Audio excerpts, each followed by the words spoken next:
Hello, this is Abul Khair Mohammad Raihan, Assistant Teacher, English Department, Progressive Model School.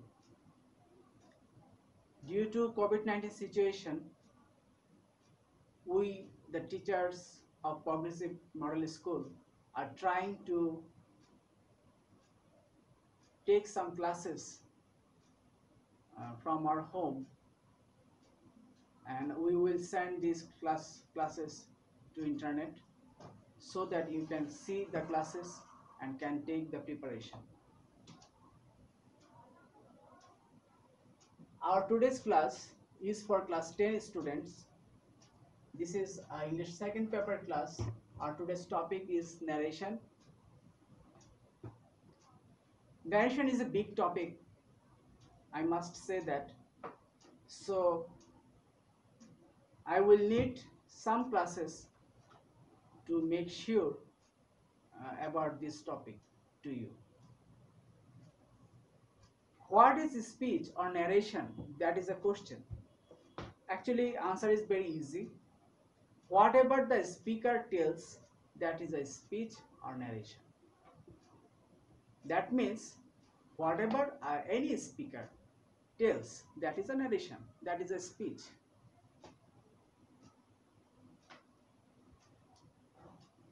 Speech or narration can be divided into two types: direct speech or indirect speech.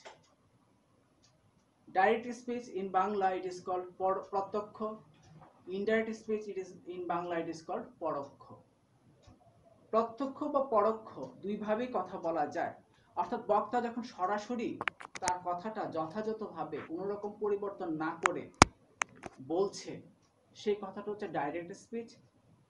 আর পরোক্ষভাবে অন্য কেউ বলছে তার কথাটা, বক্তার কথাটা অন্য কেউ বলছে, তখন সেটা পরোক্ষ বা ইনডাইরেক্ট স্পিচ। যেমন Raihan says I am sound. এখানে রায়হান সেজ এই অংশটুকু, রায়হান সাবজেক্ট, সেজ রিপোর্টিং ভার্ব। আমি কথাটা একটু লিখে দেখাচ্ছি, তাহলে তোমরা বুঝতে পারবে সহজে। narration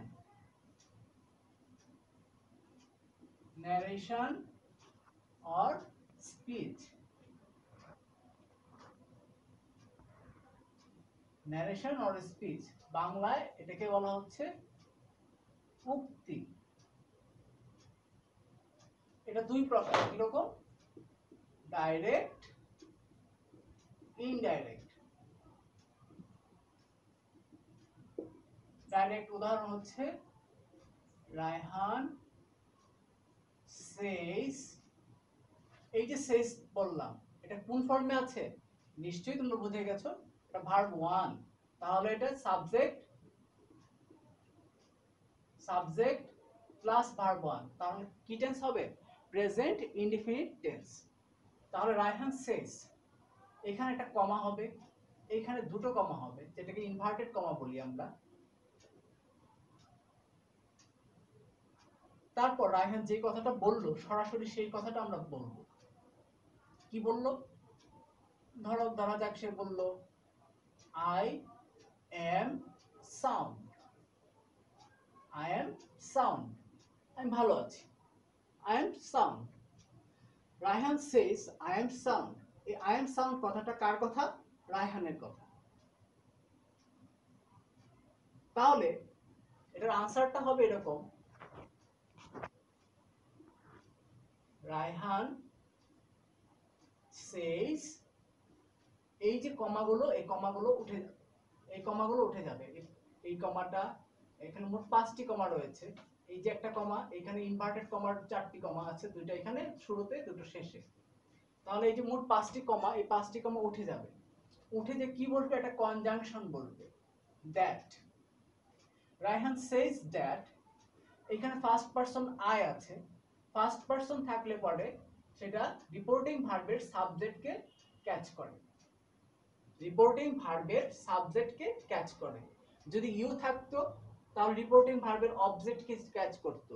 যদি হি, শি, ইট বা যেগুলো থার্ড পারসন থাকতো, দে, থার্ড পারসন সিঙ্গুলার বা প্লুরাল থাকতো, তাহলে সেটা অপরিবর্তনীয় থাকতো। রায়হান says that, যেহেতু এখানে রায়হান বলেছে আমি, তার মানে সে, যেহেতু ছেলেদের নাম হি বলবে, মেয়েদের নাম হলে পরে সি বসতো। Raihan says that he is sound. Reporting verb যদি প্রেজেন্ট টেন্সে থাকে তাহলে রিপোর্টেড স্পিচ, এই অংশটা হচ্ছে রিপোর্টেড স্পিচ আর এই অংশটা হচ্ছে reporting verb. Reporting verb present টেন্সে আছে বিদায় রিপোর্টেড স্পিচের কোনো টেন্সের পরিবর্তন হলো না। হি ইজ সাউন্ড, এখানেও প্রেজেন্ট ইনডেফিনিট, এখানেও প্রেজেন্ট ইনডেফিনিট। কিন্তু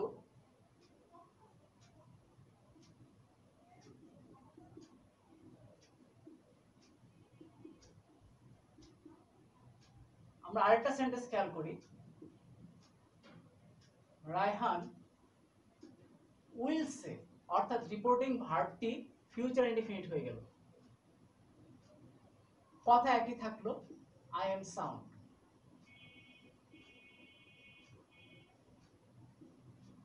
তাহলে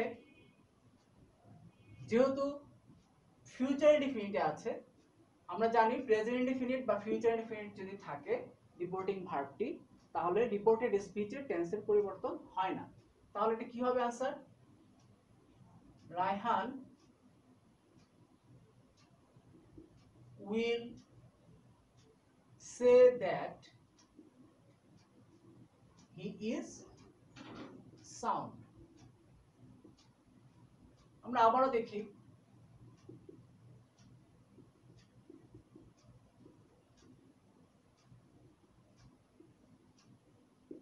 রায়হান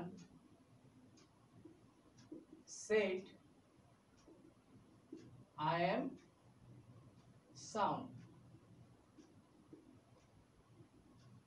কি হবে?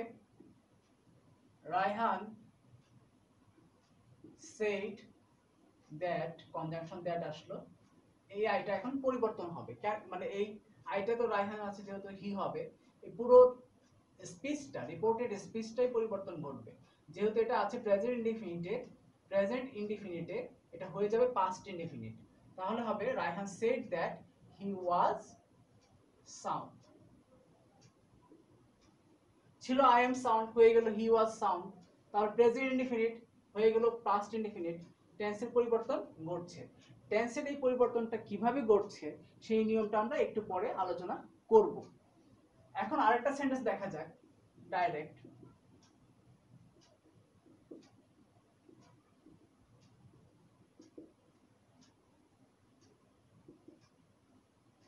Raihan said to Ryan, I am sound. আনসারটা হচ্ছে এরকম, রায়হান said to উঠে যাবে,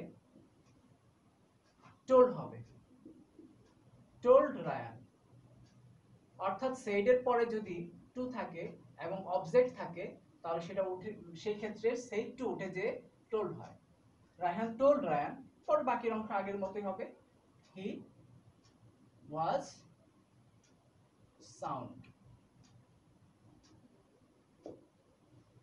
আচ্ছা, আমি যেটা বলছিলাম সেটা হচ্ছে যে টেন্সের পরিবর্তন, কিভাবে টেন্সের পরিবর্তনটা ঘটছে।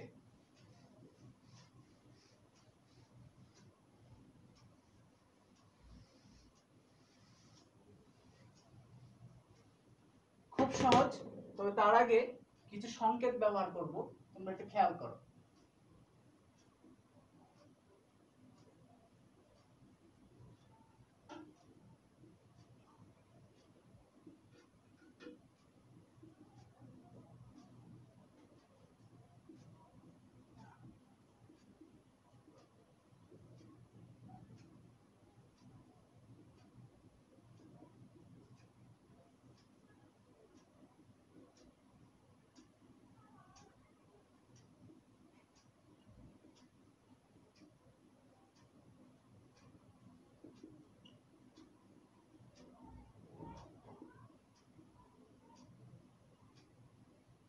এখানে আমি 1 2 3 সংকেত ব্যবহার করেছি, 1 for present, 2 for past, 3 for future.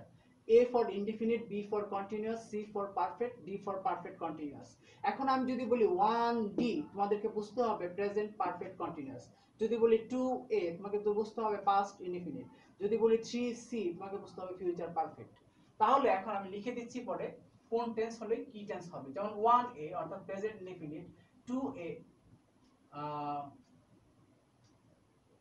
1B present continuous, 1C present perfect, 1D present perfect continuous, 2A past indefinite, 2B past continuous, 2C past perfect, 2D past perfect continuous, 3A future indefinite, 3B future continuous, 3C future perfect, 3D future perfect continuous।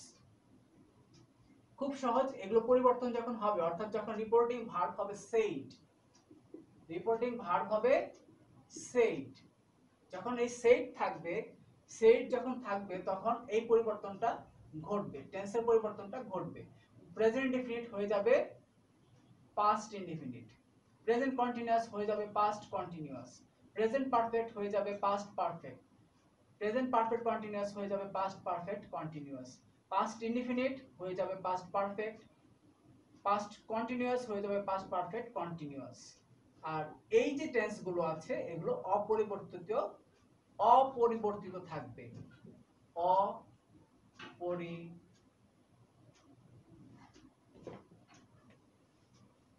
Unchanged,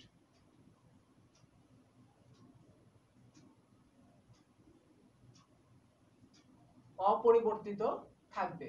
অর্থাৎ past পারফেক্টই থাকবে, past perfect continuous past perfect কন্টিনিউয়াসই থাকবে, এবং future ইনডিফিনিটই থাকবে, future continuous future কন্টিনিউয়াসই থাকবে, future পারফেক্টই থাকবে, future perfect কন্টিনিউয়াসই থাকবে। তবে এই ফিউচার গুলো হবে future in the past form, future in the form of past. তাহলে কি করতে হবে? খুব সহজ। ক্যান থাকলে কুড হবে, শেল থাকলে শুড হবে, উইল থাকলে উড হবে, মে থাকলে মাইট হবে, এরকম ভাবে পরিবর্তিত হবে।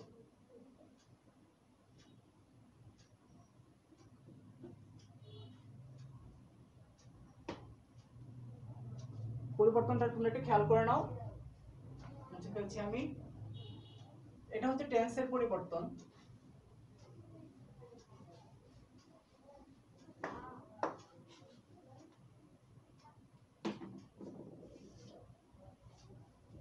তবে হ্যাঁ, যদি ইউনিভার্সাল ট্রুথ থাকে বা হ্যাবিচুয়াল ফ্যাক্ট থাকে তবে কিন্তু টেন্সের পরিবর্তনগুলো ঘটবে না।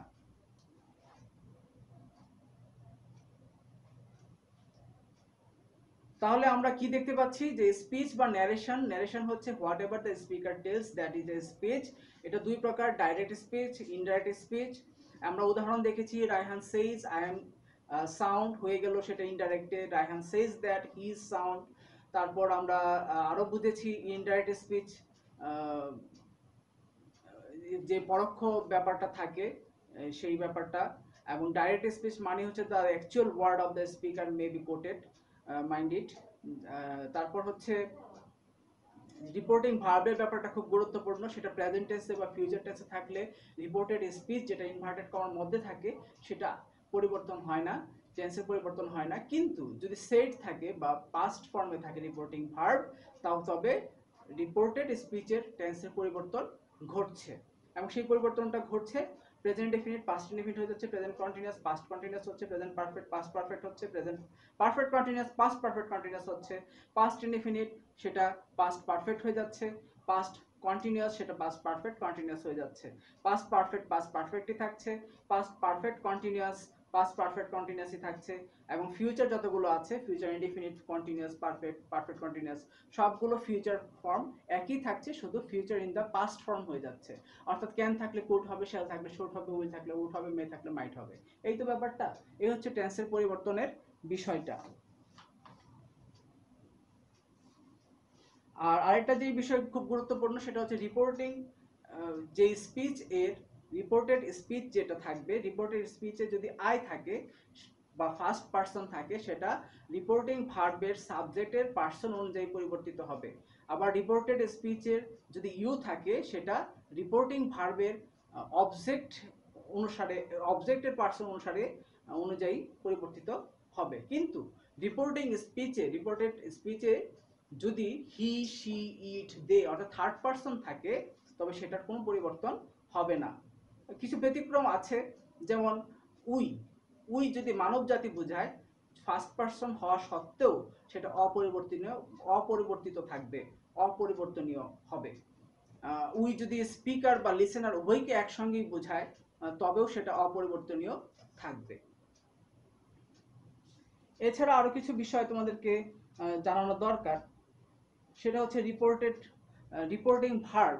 সেটা আমরা অ্যাসার্টিভ সেন্টেন্সে দেখিয়েছি, কিন্তু আমরা জানি যে সেন্টেন্স 5 প্রকার সেন্টেন্সে সেটা কিন্তু ভিন্ন রকম হবে। কিরকম হবে আমরা একটু খেয়াল করি, আমরা বোর্ডের দিকে তাকাই, দেখি আমরা লেখাগুলো দেখি। রিপোর্টিং ভার্ব, রিপোর্টিং ভার্ব আমরা জানি সেন্টেন্স 5 প্রকার: অ্যাসার্টিভ, ইন্টারোগেটিভ,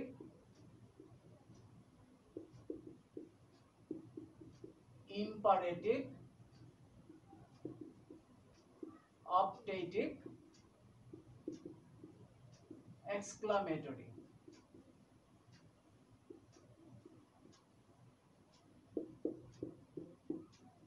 অ্যাসার্টিভ সেন্টেন্সে রিপোর্টিং ভার্ব হতে পারে said,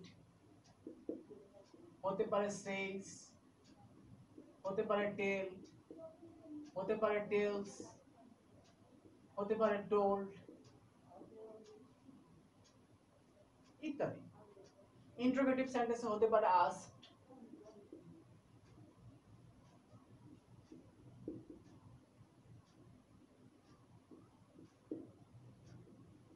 inquire of,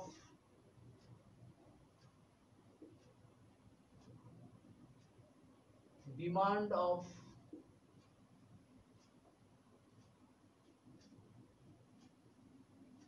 wanted to know ইত্যাদি। ইম্পারেটিভ সেন্টেন্সে কিন্তু অনেকগুলো হতে পারে। কিরকম হতে পারে? হতে পারে রিকোয়েস্টেড, ordered, advised, হতে পারে told, commanded, asked, begged, forbade ইত্যাদি। অপটেটিভ সেন্টেন্সে আবার শুধুমাত্র একটাই,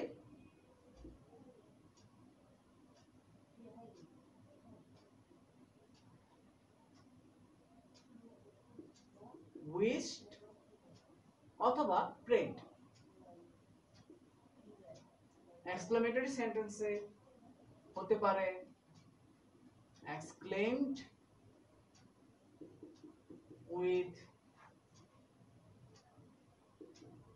joy, sorrow, joy, delight,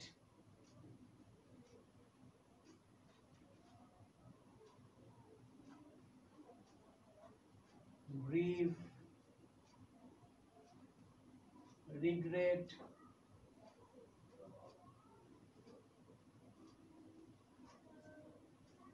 wonder, anger,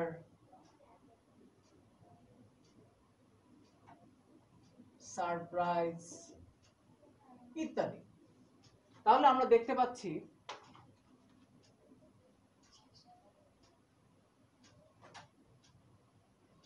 দেখতে পাচ্ছি যে রিপোর্টিং ভার্ব, যেটা একটা গুরুত্বপূর্ণ ব্যাপার, ডাইরেক্ট স্পিচের রিপোর্টিং ভার্ব যেটা থাকছে সেটাই কিন্তু আমরা সাধারণত ইনডাইরেক্ট স্পিচের রিপোর্টিং ভার্ব হিসেবে ব্যবহার করছি। রিপোর্টিং ভার্বটা খুব গুরুত্বপূর্ণ, সেটা 5 প্রকার সেন্টেন্সের 5 ধরনের হতে পারে।